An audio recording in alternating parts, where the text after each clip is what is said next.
Donc j'invite le professeur Robert de l'Institut d'Algolier Nouvelle-Aquitaine de France qui va nous parler de l'oncogénèse et la progression des cancers.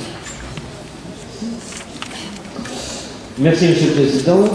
Je voudrais d'abord remercier le professeur Bava, remercier l'assistance d'être venue si nombreuse pour écouter et des choses qui sont extrêmement intéressantes. Je viens d'entendre effectivement cette présentation sur les réseaux, la nécessité des registres, la nécessité de développer ainsi ces approches épidémiologiques pour lutter. Alors moi je me situais dans un domaine beaucoup plus biologique qu'épidémiologique, en faisant un petit peu le point sur ce que l'on sait en presque 2020, sur l'oncogénèse et la progression des cancers, et comment la cellule normale devient une cellule cancéreuse, et ensuite comment la cellule cancéreuse va donner un cancer. Les deux choses, on va essayer de le voir, sont bien distinctes, parce qu'une cellule cancéreuse ne veut pas dire un cancer, comme nous allons le voir. Un petit rappel, je pense que tout le monde est parfaitement au courant de ce genre de choses, mais peut-être que c'est nécessaire pour bien situer. L'idée d'abord que les cancers sont avant tout des maladies des gènes, et ça on le sait depuis longtemps, depuis qu'on sait que les agents cancérogènes de l'environnement, les benzopyrènes de la fumée du tabac provoquent des mutations de l'ADN. On le sait depuis aussi depuis que l'on fait de la cytogénétique et l'on sait que les tumeurs présentent des anomalies chromosomiques, donc c'est bien quelque chose qui est lié à la génétique des cellules. Et puis on sait aussi que 5-10% des cancers surviennent dans le cadre d'une prédisposition héréditaire et par conséquent le rôle de la génétique est flagrant. La deuxième évidence dans cette diapositive, c'est le fait que l'on a classé très tôt, dès les années 70, quand le premier oncogène a été découvert aux États-Unis, en particulier par un Français, Dominique Stéolin, qui est décédé cette année dans le laboratoire de Varmus et Bishop, les oncogènes qui correspondent à un gain de fonction par mutation, par surexpression, etc. et les gènes suppresseurs de tumeurs qui perdent au contraire une fonction de freinage de la prolifération cellulaire ou de sa migration. Et disons, cette façon de voir les choses, bien sûr, elle a été nuancée, bien sûr, il y a des gènes qui, selon le contexte, comme on dit, sont des oncogènes ou des gènes suppresseurs de tumeurs, selon le micro-environnement, selon bien les circonstances qui permettent leur action, mais c'est toujours globalement valable. Et puis, les altérations génétiques sont responsables de l'oncogénèse. Il s'agit essentiellement donc d'altérations des gènes somatiques, bien sûr dans les 5 à 8% de prédisposition héréditaire au cancer, ce sont des gènes liés et des mutations, des altérations dans la lignée germinale qui sont en cause. Il faut rappeler quand même aussi que les protéines dont les fonctions sont perturbées sont responsables du phénotype cancéreux. Bien évidemment, les gènes ne font que transmettre une information de vie défectueuse, mais ce sont les protéines qui exercent les fonctions, comme tout le monde le sait. Et puis, une dernière idée, c'est que les altérations que l'on rencontre dans les tumeurs sont multiples. Une mutation ne fait pas un cancer, il en faut beaucoup. Et c'est le schéma bien connu de l'évolution progressive, de l'évolution des populations cancéreuses, si l'on part d'une population normale. Une population normale va voir survenir une première mutation, on verra comment, et cette mutation, cette première altération génétique va donner un avantage prolifératif, un avantage en survie à cette cellule qui va pouvoir se multiplier un peu plus vite que les autres et donner une population un peu plus nombreuse, abondante et proliférante. Une deuxième mutation surviendra dans une des cellules de cette première population, qui va ajouter ainsi un avantage prolifératif supplémentaire et de mutation en mutation, et par expansion clonale, on va avoir à partir d'une population de cellules normales un polype ou un adénome. Le modèle avait été celui proposé par Rubinstein dans les cancers colorectaux il y a déjà bien longtemps, un adénome, puis un carcinome in situ, puis un carcinome invasif, et au-delà, un carcinome métastatique. Donc c'est une accumulation d'altérations qui va donner un cancer. Ce n'est pas la mutation unique, sauf exception très particulière, qui va être à l'origine d'un cancer. En 2000,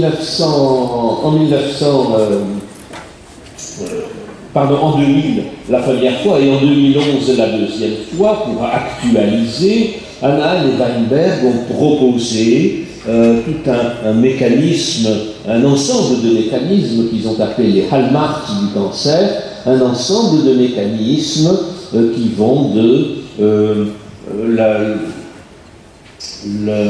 l'échappement au contrôle de la croissance, l'accumulation de facteurs de croissance et de récepteurs qui vont accélérer l'invasion cellulaire, l'échappement à la mort cellulaire, elle est ici, etc. Mais disons, ce qui est un peu curieux dans ce schéma que tout le monde connaît, pour ça que je ne vais pas insister sur chacune des familles de mécanismes, c'est qu'il les a tous placés, ils les ont tous placés, disons, de la même façon, comme s'ils étaient tous finalement équilibrés, et qu'ils contribuaient tous de la même façon à l'oncogénèse. Or, on sait maintenant qu'il n'en est rien, qu'il y a une hiérarchisation tout à fait nécessaire à cet ensemble de mécanismes. Et cette hiérarchisation, on peut la voir ici par exemple, dans laquelle il y a certainement un événement initiateur qui va permettre à la cellule d'accumuler ces mutations dont nous venons de parler, et cet événement initiateur, c'est l'instabilité génomique. L'instabilité génomique n'est pas un mécanisme comme les autres, c'est ce qui permet à la cellule cancéreuse d'acquérir toutes ces mutations que l'on va rencontrer dans l'autosuffisance en facteurs de croissance. Et là, je reprends les 4 grands piliers de la formation d'une cellule cancéreuse: la perte de contrôle du cycle cellulaire, les altérations métaboliques, la perte des capacités apoptotiques, toute une série de mutations peuvent survenir dans ces familles de mécanismes qui vont donner des avantages prolifératifs, des avantages en survie de la cellule cancéreuse. Mais pour passer de la cellule cancéreuse qui est à ce moment-là au niveau de cette étape-là, il va falloir une série d'événements qui vont permettre de passer de la cellule cancéreuse au cancer constitué. L'un des premiers, vraisemblablement, c'est l'acquisition du phénotype d'immortalité cellulaire. Il est obligatoire, il n'existe pas de lignée de cellules cancéreuses qui ne soit pas en même temps immortelle. Il est absolument nécessaire, il n'est pas suffisant. On sait très bien immortaliser des lignées cellulaires, mais qui ne sont pas forcément tumorigènes et cancéreuses, parce qu'elles ne sont pas passées par l'intermédiaire de cette acquisition de mutations. Mais toutes les cellules cancéreuses ont acquis l'immortalité. Tous les cancers vont pouvoir proliférer au-delà de la présence de mutations.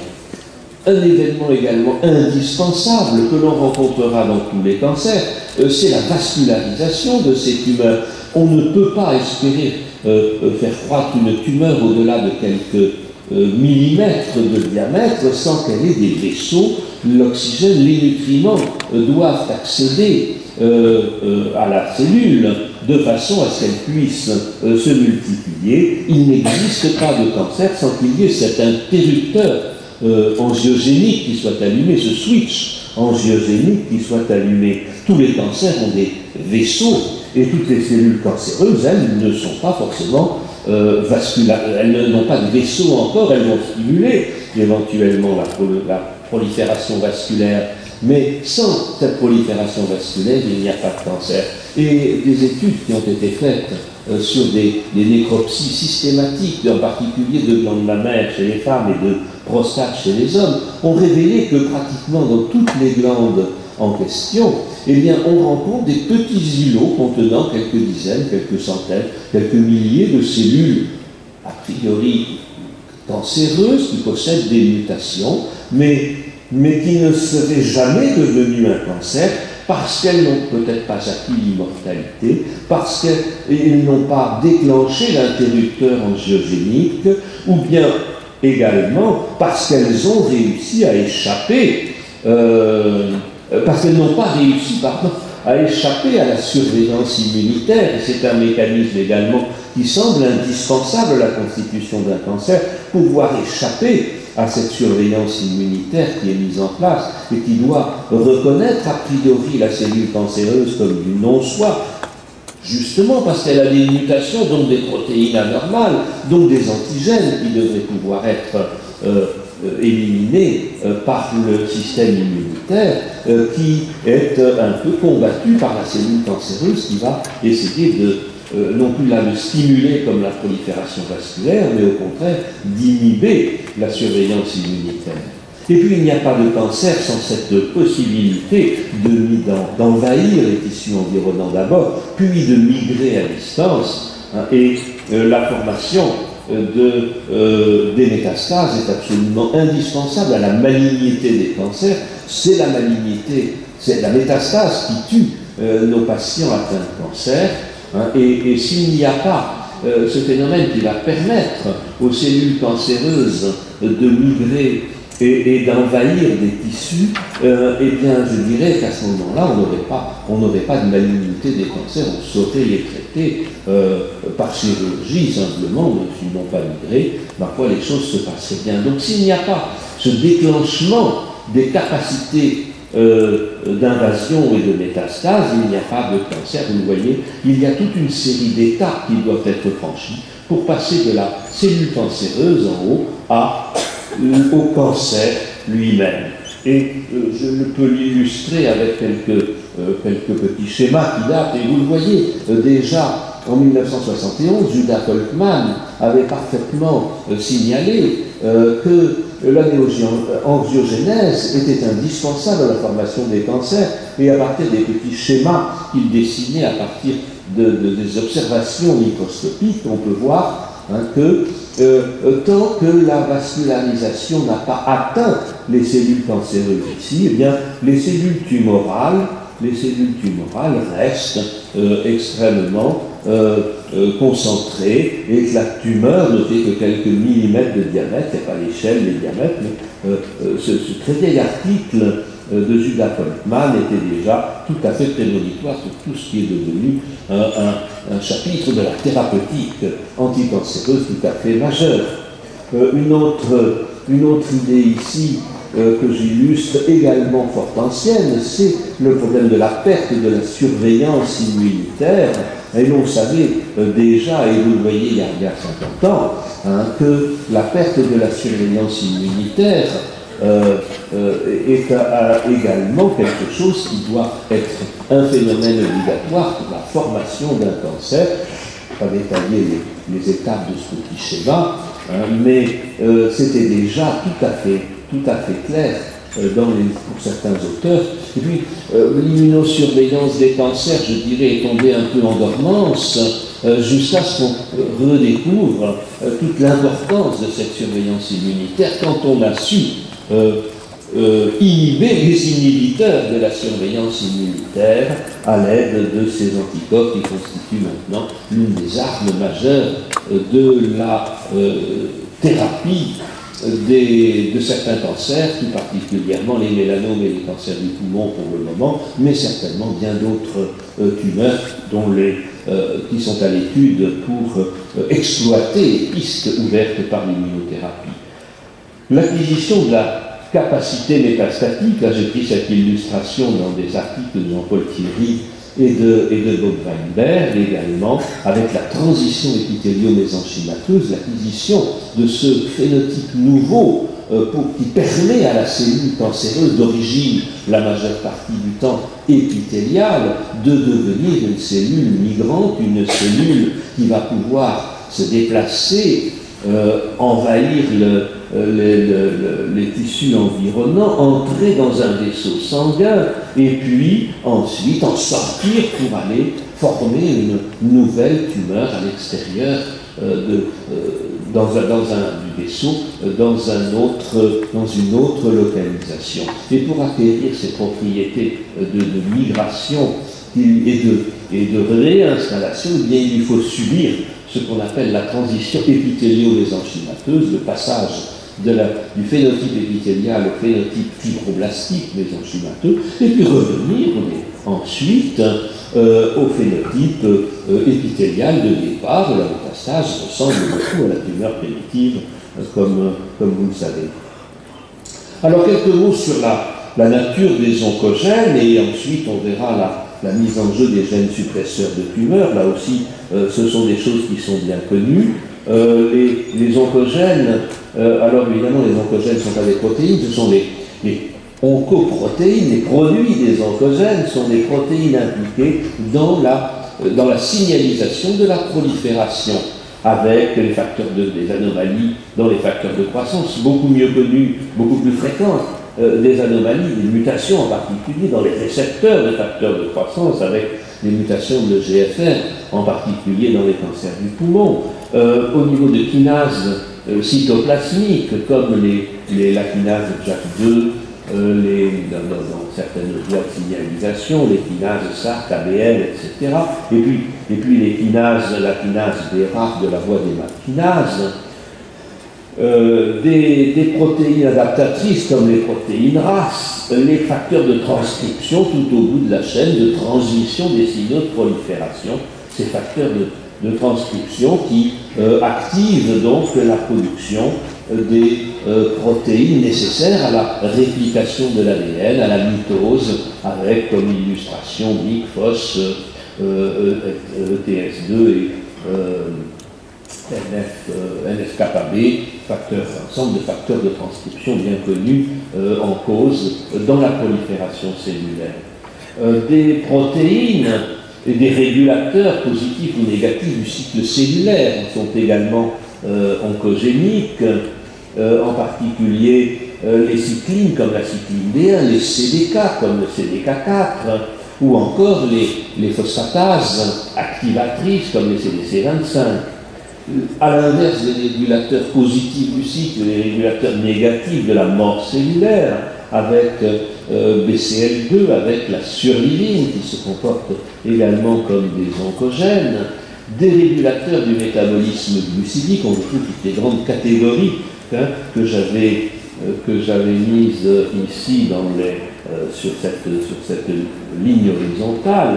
On retrouve toutes ces catégories ici, avec les gènes IDH1 et IDH2 pour le métabolisme, et puis une protéine de l'immortalité cellulaire. On peut considérer cette protéine, cette télomérase qui reconstitue les extrémités des télomères à chaque génération comme le produit d'un oncogène, elle aussi, bien que ce soit quelque chose qui est certainement un peu différent du mécanisme classique de l'oncogénèse. À l'inverse, toujours dans cette classification binaire un peu simplifiée de oncogènes, gènes suppresseurs, la mise en jeu des gènes suppresseurs de tumeurs qui doivent perdre cette fois-ci donc leur activité pour participer à l'oncogénèse, avec, comme nous avons un génome en double fort heureusement, il va falloir une altération concomitante de deux allèles du même gène, une altération souvent au niveau de la lignée germinale, puis une altération somatique dans un organe précis, mutation ou délétion dans la lignée germinale, et au niveau somatique, une perte d'hétérozygosie, loss of hétérozygosity, comme disent les anglo-saxons, mais également mutation, méthylation des promoteurs, donc diminution de l'expression du gène en question, donc défaut quantitatif de la protéine. Et bien sûr, ce sont ces gènes suppresseurs de tumeurs qui sont les gènes de prédisposition héréditaire au cancer dont on a brièvement parlé, avec cette notion que ce sont des gènes dominants dans l'idée de la transmission génétique, mais récessifs en termes d'activité cellulaire, bien sûr, puisqu'il faut qu'il y ait deux altérations pour que ça puisse être mis en jeu. Cela dit, dans les cancers sporadiques, et pas seulement dans les cancers survenant dans le cadre d'une prédisposition héréditaire, dans les cancers sporadiques, on va rencontrer la même intervention des gènes suppresseurs de tumeurs, en particulier, alors double mutation du même gène sur les deux allèles, c'est quelque chose qui est vraisemblablement rare. En revanche, une mutation plus une perte d'hétérozygostie, et malheureusement, lors de cet événement, qui est certainement quelque chose de relativement fréquent dans les mitoses, lors de cette perte d'hétérozygostie, c'est le bon gène, celui qui n'a pas l'altération, qui est perdu, et à ce moment-là, bien sûr, les deux copies du gène sont non fonctionnelles, puisque perte d'hétérozygostie, c'est le mauvais gène qui est dupliqué pour compenser la perte d'un segment de chromosome, par exemple. C'est le mauvais gène qui est copié, et à ce moment-là, évidemment, les deux altérations sont présentes dans la cellule somatique. Le phénomène de dominance négative, le phénomène d'haplo-insuffisance sont également des mécanismes qui sont en cause dans l'activation, en quelque sorte, plutôt la désactivation de ces gènes suppresseurs de tumeurs et le fait qu'ils vont manquer à la fonction de freinage de la prolifération à laquelle ils sont normalement dédiés. Et alors, que rencontre-t-on, comme on l'a fait pour les oncogènes, quelques mots sur ces gènes suppresseurs de tumeurs, des protéines au départ impliquées dans la préparation, dans la détection des lésions, dans la réparation de ces lésions, dans la mise en place de l'apoptose ou de l'arrêt du cycle cellulaire, et en particulier MLH1, MSH2, BRCA1, comme gènes impliqués dans la réparation, dans la détection des lésions, dans la réparation, BRCA1 dans la recombinaison homologue, MLH1, MSH2 dans la réparation des mismatchs, il y en a bien d'autres. La maintenance de l'intégrité du génome P53 que tout le monde connaît, la protéine inhibitrice des signaux de prolifération comme PITEN qui s'oppose à la PI3 kinase et en faisant le travail exactement inverse et qui est perdu en particulier dans les cancers du sein, dans les cancers du côlon. APC qui est bien connu des gastro-entérologues, qui est également muté dans la plupart des cancers du côlon, qui est un événement souvent initial ou en tout cas très précoce dans le développement des cancers du côlon.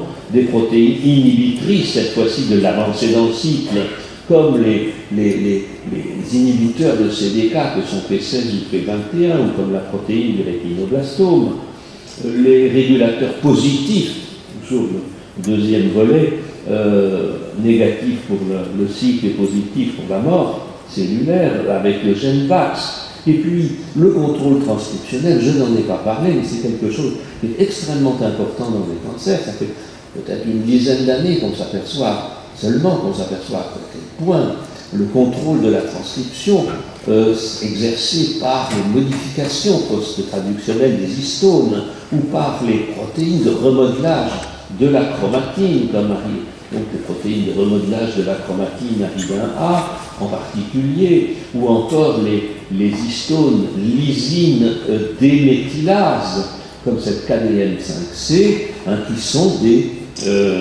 gènes, des protéines codées par des gènes suppresseurs de tumeurs. Quelques mots peut-être, j'anticipe un petit peu sur ce que vont présenter les cliniciens sur la thérapie ciblée en particulier, quelques mots sur l'addiction oncogénique. Sur ce schéma, j'ai représenté deux voies de signalisation qui partent de récepteurs à activité tyrosine kinase avec un facteur de croissance, GF, growth factor, qui leur permet de se dimériser et ensuite de réaliser leur phosphorylation grâce à cette activité enzymatique de tyrosine kinase présente sur le niveau intracellulaire. Et activation de la voie qu'on appelle des MAP kinases, activation de la voie de la PI3 kinase, avec toute une série de protéines qui ont des rôles oncogéniques et qui vont tout aboutir ensuite à l'augmentation de la prolifération, à l'entrée dans le cycle, à la survie cellulaire et toute une série d'événements liés à la formation du cancer.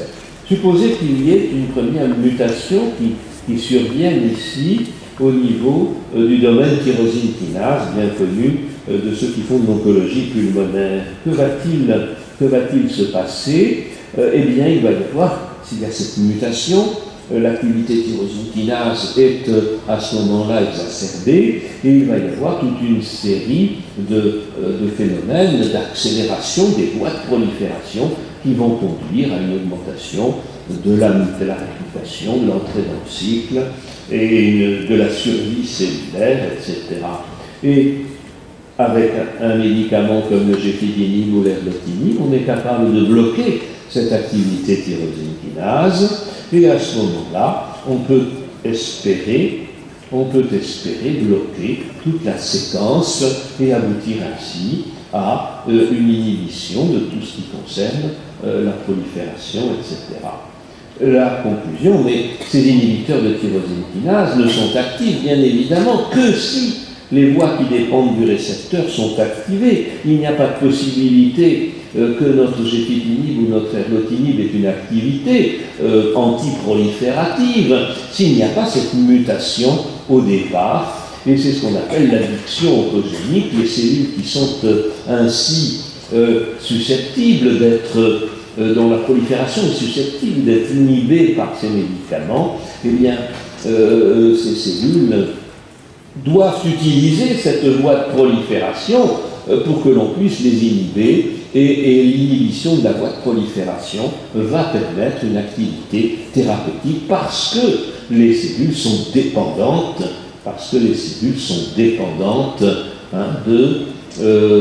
de cette voie de prolifération.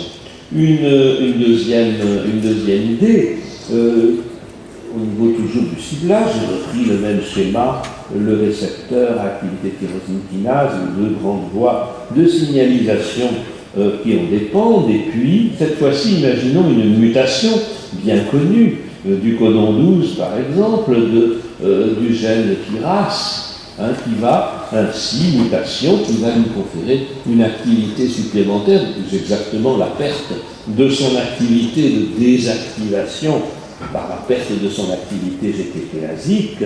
On va avoir à ce moment-là des règlements du système avec augmentation, exacerbation de la voie des MAP kinases et toutes ces étapes de prolifération. Est-ce que l'on peut imaginer qu'un anticorps, comme le cetuximab que l'on utilise dans les cancers colorectaux, est-ce qu'on peut imaginer qu'un anticorps va pouvoir en diriger contre le récepteur, va avoir un effet thérapeutique? Eh bien, la réponse, on va peut-être inhiber la voie ici de la PI3 kinase, mais on ne va sûrement pas inhiber la voie des MAP kinases, puisque RAS est muté et qu'il va stimuler de toute façon la phosphorylation de BRAF par des kinases, la phosphorylation de MEK par BRAF, la phosphorylation de R par MEK, et par conséquent, toutes ces étapes de prolifération. Il est non envisageable que l'on puisse avoir un effet thérapeutique avec un anticorps situé en aval. Il faut au contraire, situé en amont, il faut au contraire frapper en aval, imaginer que l'on puisse cibler RAF ou MEK de façon à avoir un effet thérapeutique à ce moment-là. Si l'on cible en aval de la lésion, de l'altération oncogénique, on a quelques chances d'avoir un effet thérapeutique. Et la conclusion, c'est qu'il est nécessaire que la cible soit située en aval de l'altération oncogénique pour que l'on ait une activité. Et ceci, je vais glisser sur la létalité conditionnelle qui nous entraînerait trop loin parce que je vois que le temps passe. avec cette idée que est-ce qu'on va finir par avoir un médicament pour chaque mutation. Nous avons vu qu'il y avait des médicaments anti-EGFR et contre les autres récepteurs à affinité tyrosine kinase, il y en a beaucoup, et un bon nombre sont oncogéniques. On a vu aussi l'anti-BRAF en quelques secondes, ou un anti-MEC, et on s'est demandé est-ce qu'on pourra avoir, la réponse n'est pas sûre du tout, parce que, bon, on a l'imatinib contre les mutations de KIT, qui est un récepteur, de BCR-ABL, qui est une activation d'une kinase intracellulaire, on a le cetuximab, anticorps, pour lutter contre la surexpression de GFR, à condition, comme nous l'avons vu, que KRAS ne soit pas muté. On a le trastuzumab contre l'amplification d'RBB2, etc. Est-ce qu'on aura un jour des médicaments pour chaque mutation? Ça n'est pas certain, parce que de toute façon vont s'installer des mécanismes de résistance. Et sur ce schéma, ces photos, qui ont été publiées il y a déjà pas mal d'années. C'est un jeune homme atteint de mélanome multimétastatique au niveau sous-cutané avec une profusion de métastases. Et après un traitement par vénurafénib, il avait des mutations bien sûr du gène BRAF. Après 16 semaines de traitement par vénurafénib, il est en pleine forme. Après 23 semaines, toutes les métastases sont revenues. Il y a maintenant des mutations additionnelles de MEK1, la protéine immédiatement en aval.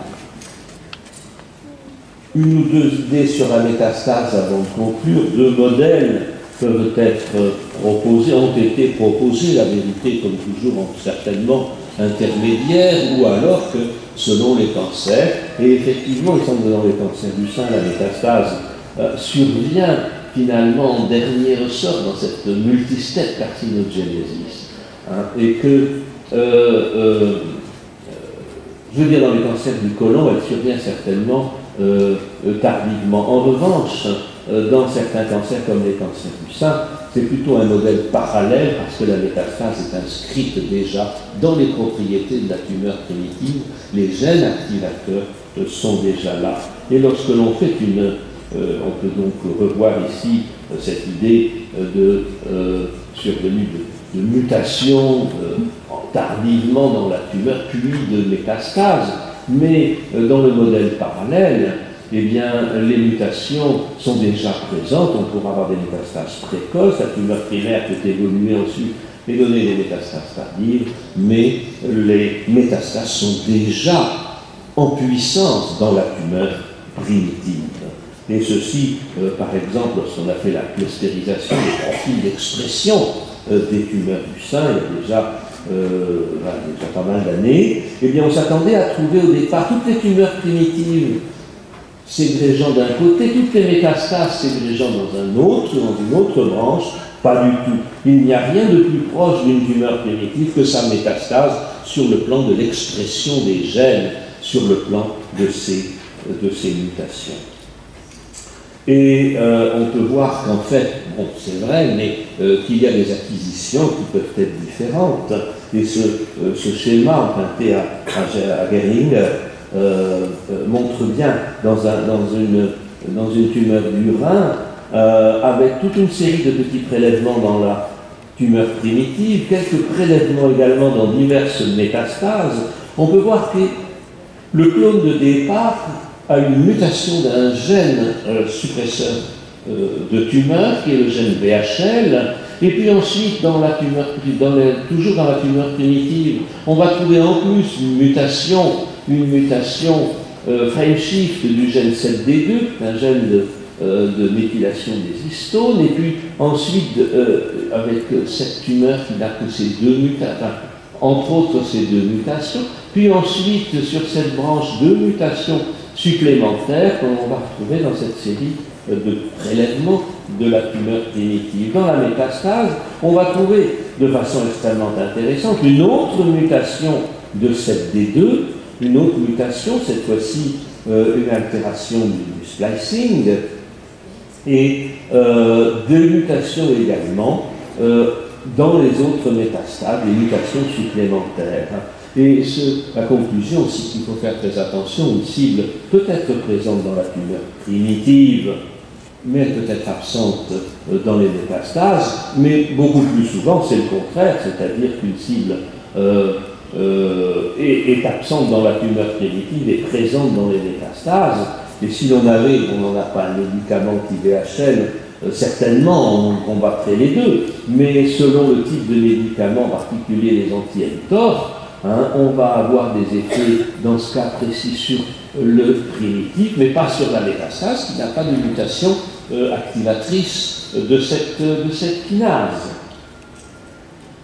Aura-t-on un jour des médicaments antimétastatiques? On n'en sait rien. Est-ce qu'il existe vraiment des gènes de métastase? On sait toute une série de voies de signalisation sont en cause. La voie MET, récepteur activité tyrosine kinase, la voie Wnt, Hedgehog, Notch, TGF-bêta, les chimiokines, et puis tout ce qui concerne l'adhésion, protéolyse, motilité, qui sont des caractéristiques de la métastase. Est-ce qu'il y a des gènes qui sont altérés, qui permettent? Vraisemblablement pas vraiment. C'est beaucoup plus au niveau transcriptionnel, au niveau du degré de transcription de ces gènes d'adhésion, protéolyse et motilité, sauf exception, par exemple les mutations de la caméline E, mais c'est beaucoup plus au niveau de l'expression, donc beaucoup plus difficile à combattre a priori que des mutations, que nous avons vu. On avait quand même pas mal de cibles potentielles parce que les protéines étaient mutées. Et puis, est-ce qu'on peut se passer des modèles classiques? On ne peut pas faire de modélisation in vitro, encore que maintenant avec les cultures en 3 dimensions, ça soit sans doute possible. Les xénogreffes sont mal adaptés, on les fait sous la peau. Il faudrait vraiment faire des implantations. Il faut faire vraiment des implantations orthotopiques à l'endroit même. Par exemple, implanter dans le poumon pour voir ensuite s'il y a des métastases extrapulmonaires, ou implanter dans le côlon. Plus souvent, on implante quelques cellules tumorales, on xénogreffe des cellules tumorales dans le côlon de la souris, et on regarde ensuite si on va avoir ou non des métastases hépatiques, etc., et expérimenter des médicaments anti-métastatiques. Donc la métastase, c'est quelque chose qui résiste encore à la thérapie, qui résiste encore aux approches parce qu'on n'a pas de modèle, parce qu'on n'a pas de gène adéquat. Je vous remercie de votre attention. Je vous remercie pour votre conférence qui nous a permis faire un éclairage assez intéressant sur le rôle des mutations qui conduisent à la modification de la signalisation cellulaire et qui est un facteur important dans la genèse des cellules tumorales. Je vous remercie. Merci à vous.